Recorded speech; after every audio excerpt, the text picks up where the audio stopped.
সাবিত্রী রান্নাঘরে আপনাদের সবাইকে স্বাগত। আমার আজকের রেসিপি মশালার রুই মাছ। আমি তার জন্য রুই মাছের এই রিং পিস নিয়েছি 5 টুকরো, আর মশলা নিয়েছি। পেঁয়াজ আছে এখানে 2টো, টমেটো আছে বড় একটা। এই পেঁয়াজ টমেটো আর এখানে পোস্ত আছে 1 চামচ, কাজু আছে 5টা, রসুন আছে কিছু। এগুলো আমি মিক্সিতে পেস্ট করে দেব। আর মশলা আছে হলুদ, শুকনো লঙ্কার গুঁড়ো সব 1/2 চামচ করে, আর গ্রেট করা আদা, জিরে গুঁড়ো, ধনে গুঁড়ো 1/2 চামচ করে, আর লাগবে ঘি আর গরম মশলা আর স্বাদ মতো চিনি। এরপর আমি এই মশলাটা পিষে নিয়ে রান্নায় চলে যাব। রান্নাটা দেখবেন। রান্নাটা শুরু করছি। প্রথমে আমি সর্ষের তেল দেবো। রান্নাটা সর্ষের তেলে হবে। তেলটা গরম হবে। তেল গরম হয়ে গেছে, এবার আমি মাছগুলো ভেজে নেব। তার আগে একটু নুন ছিটিয়ে দিলাম যাতে মাছটা না লেগে যায়।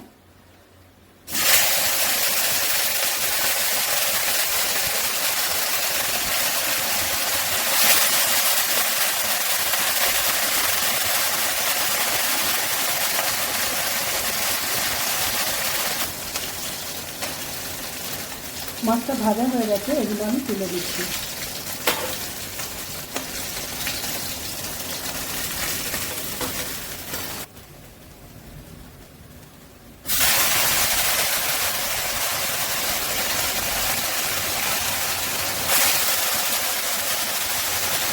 এই মাছগুলো আমি একই রকমভাবে ভেজে দেব।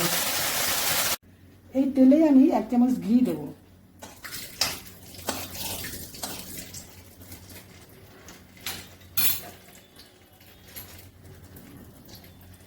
এবার আমি গরম মশলা আর জিরেটা ফোড়ন করে দেবো। এটা তখন দেখানো হয়নি।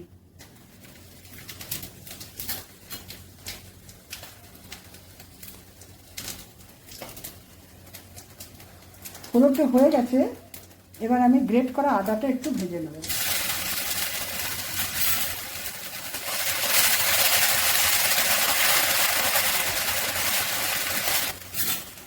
ভাজা হয়ে গেছে আদাটা, এবার আমি মশলাগুলো দেব।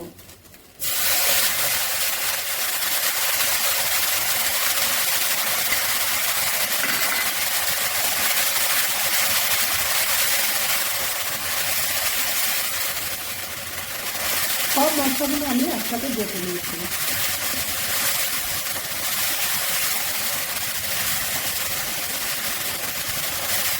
লঙ্কার গুঁড়োটা দেবো,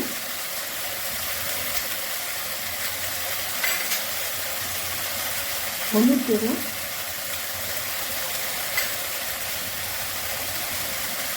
জিরে গুঁড়োটা দিচ্ছি, আর যাবে ধনে গুঁড়ো,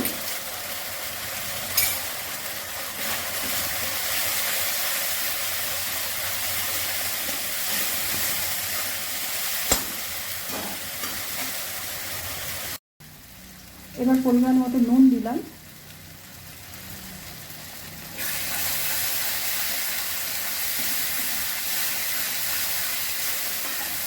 মশলাটা এবার ভালো করে কষাতে হবে। মশলা কষানো হয়ে গেছে, এবার আমি পরিমাণ মতো জল দিয়ে দেবো।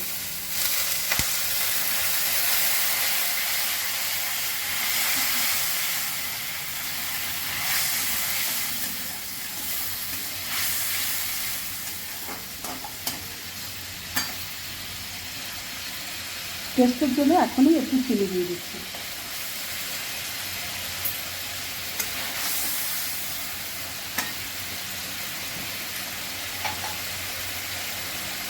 একটু ফুটতে দেবো, তারপরে মাছগুলো দিয়ে দেবো। একটু ঢাকা দিলাম।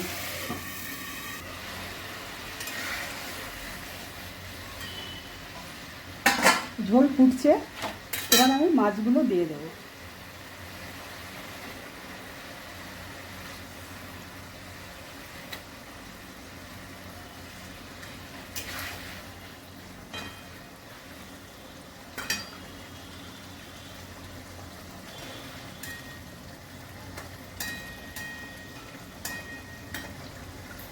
একটু ঢাকা দিয়ে দেবো। এবার আমি একটু গরম মশলা দেবো। একই সঙ্গে আমি ধনে পাতাগুলো দিয়ে দেবো।